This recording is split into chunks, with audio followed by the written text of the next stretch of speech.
సామెతలు 1వ అధ్యాయము. దావీదు కుమారుడును ఇశ్రాయేలు రాజునైన సొలొమోను సామెతలు.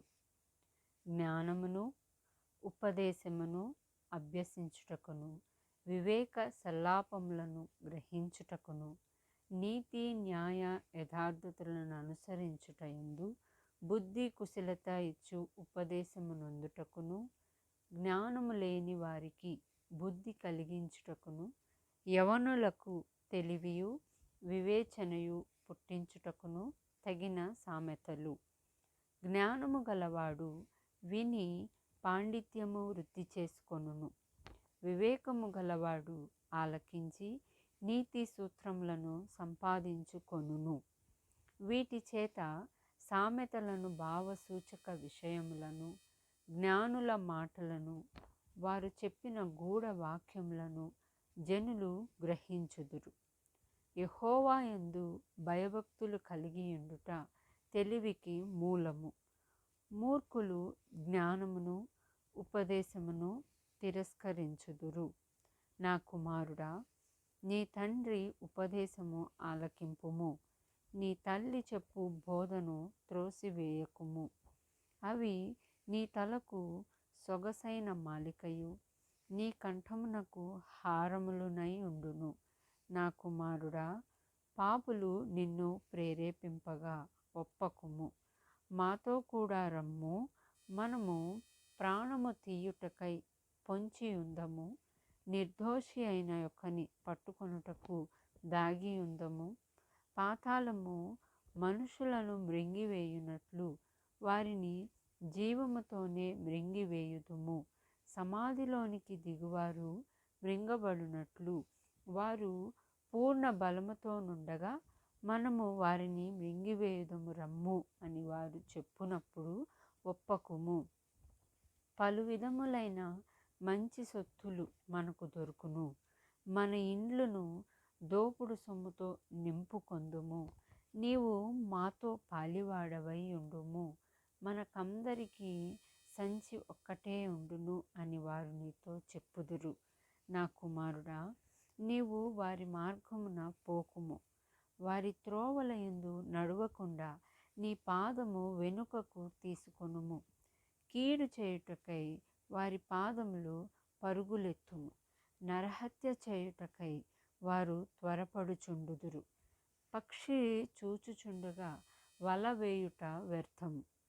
వారు స్వనాశనమునకే పొంచి ఉందురు. తమ్మును తామే పట్టుకొనుటకై దాగి ఉందురు. ఆశాపాతకులందరి గతి అట్టిదే.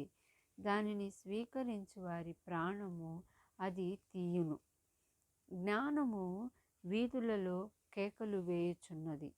సంత వీధులలో బిగ్గరగా పలుకుచున్నది. గొప్ప సందడి గల స్థలములలో ప్రకటన చేయుచున్నది. పురద్వారములలోని పట్టణము నుండి జ్ఞానము ప్రచురించుచు తెలియజేయుచున్నది. జ్ఞానము లేని మీరెన్నాళ్ళు జ్ఞానహీనులారా ఉండబోతున్నారు? అపహాసకులారా, మీరెన్నాళ్ళు అపహాస్యము చేయుచు ఆనందింతురు? బుద్ధిహీనులారా, మీరెన్నాళ్ళు జ్ఞానమును అసహ్యించుకొందురు? నా గద్దింపు విని తిరుగుడి, ఆలకించుడి. నా ఆత్మను మీ మీద కుమ్మరించుదును. నా ఉపదేశమును మీకు తెలిపెదను. నేను పిలువగా మీరు వినకపోతిరి. నా చేయి చాపగా ఎవరునూ లక్ష్య పెట్టకపోయిరి. నేను చెప్పిన బోధ ఏమియో మీరు వినక త్రోసివేసితిరి. నేను గద్దింపగా లోబడకపోతిరి. కాబట్టి మీకు అపాయము కలుగునప్పుడు నేను నవ్వెదను. మీకు భయము వచ్చినప్పుడు నేను అపహాస్యము చేసేదను.